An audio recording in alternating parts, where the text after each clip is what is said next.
Friends, good evening. My name is Dr. Priyaranjan Trivedi. I am speaking from New Delhi, India, on behalf of the Indian Institute of Ecology and Environment, as also on behalf of the Confederation of Indian Universities in the capacity of the chairperson of both these organizations.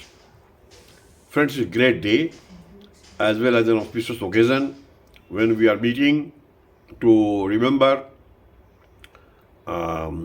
Mahatma Gandhi, the father of our nation, and also the former Prime Minister of India, Shri Bahadur Shastri. We are observing their birth anniversary today. They were great personalities. It is a fitness of things that we remember them every year on 2nd October. And on 2nd October, generally in the memory of Mahatma Gandhi, we plant trees. We do massive tree plantation. Although monsoon is going to end very soon, it's something like a concluding session for tree plantation movement this year. Again, it may start in the month of April, May, go up to about, say, September last or October first week. That way, the remaining months will be used. We remember today as to how to really maintain these plantations. Once we plant trees, we must maintain them. Because it is easy to maintain during the rainy season, but after that, there is no water. So we have to put water, we have to use fertilizers. We have to really treat them as your family members. That is how they will grow soon. So that is about plantation movement. Why it is important? If you have more trees, there will be better forest cover, and then you will get pure oxygen, pure air, air for our survival. The moment we do more and more plantation movement, air will be purified, we'll have a better life, we'll have a longer life. So that is the idea. In that case, plantation movement is very essential, not only for forest cover, but also for depolluting our environment.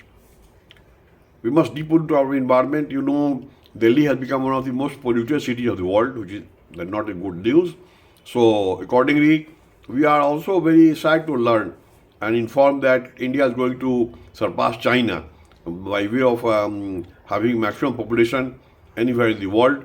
So that is going to be a big problem.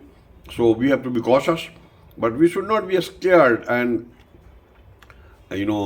afraid of the population which is already there. It is there. We can't do anything about them. What we can do is to provide them some good skill-based training that become both job givers and job givers, and they are absorbed everywhere in the world. We can invite the investors who can find the regulations of our country very industry friendly. They will come and they will have manpower at a cheaper rate. In that case, the production cost will be less. There will be overwhelmed to really invest in our country. That is how we will solve the problem of unemployment. This is what Mahatma Gandhi wanted. Mahatma Gandhi wanted that there should be small and tiny industries everywhere in the village. He was also saying that the consumers should produce their goods themselves. For that matter, he was having a basic education, Bunyadi Shiksha, where not only the literacy was removed, but also post-literacy programs, so that they could know about the rural and urban entrepreneurship programs.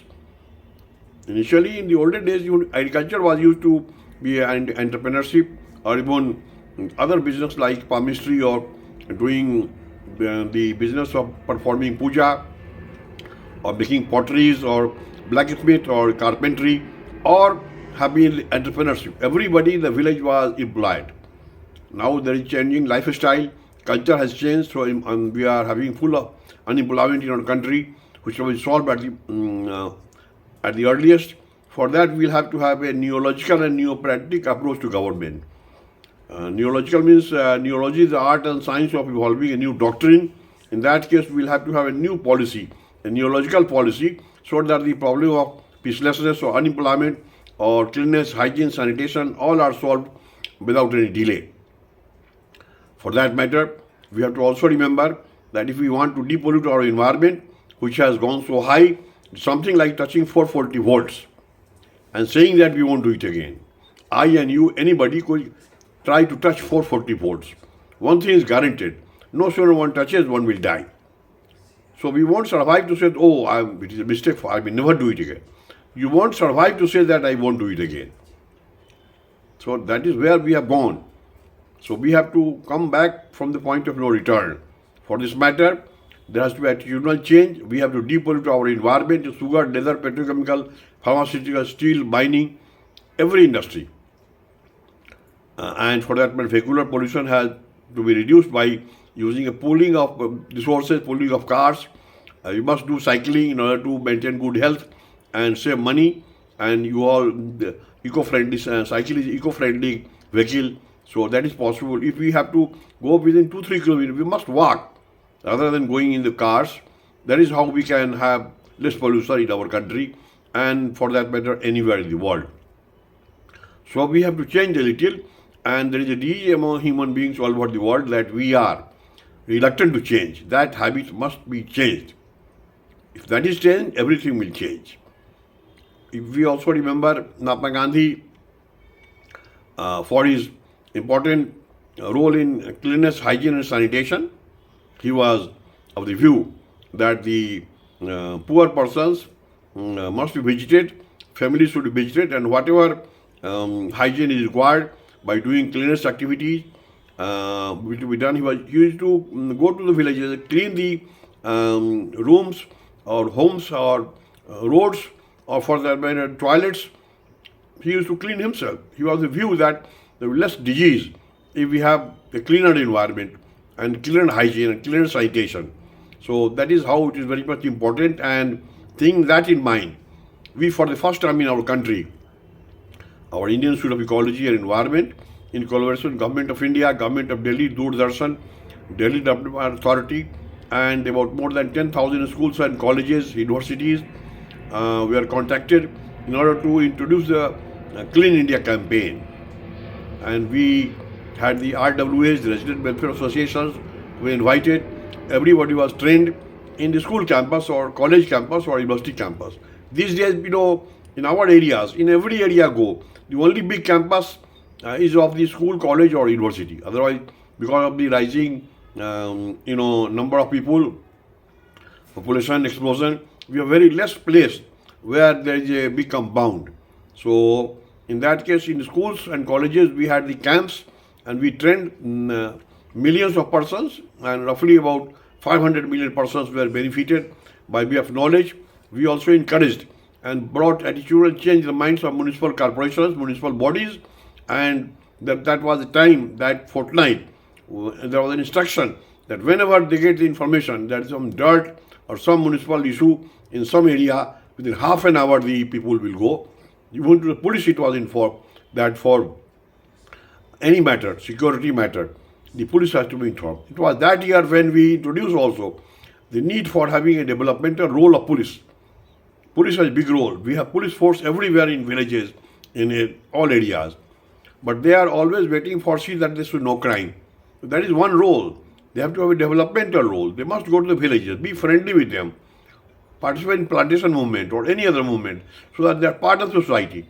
By doing so, crime will be automatically controlled.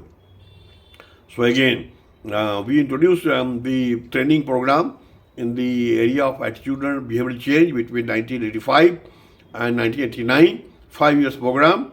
It was based on the Professor Gode Committee report, which was submitted in, I think, 1980, where there was a recommendation that there should be an attitudinal change in the minds of police personnel.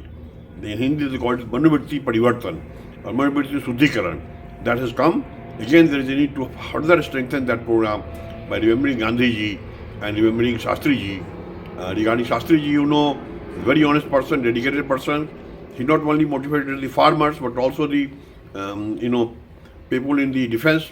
So there was a good combination of having a coordination among the scientists, the villagers, and the defense personnel. And by having such slogans, he was able to reach the milestone of success, and many new records were created during his time.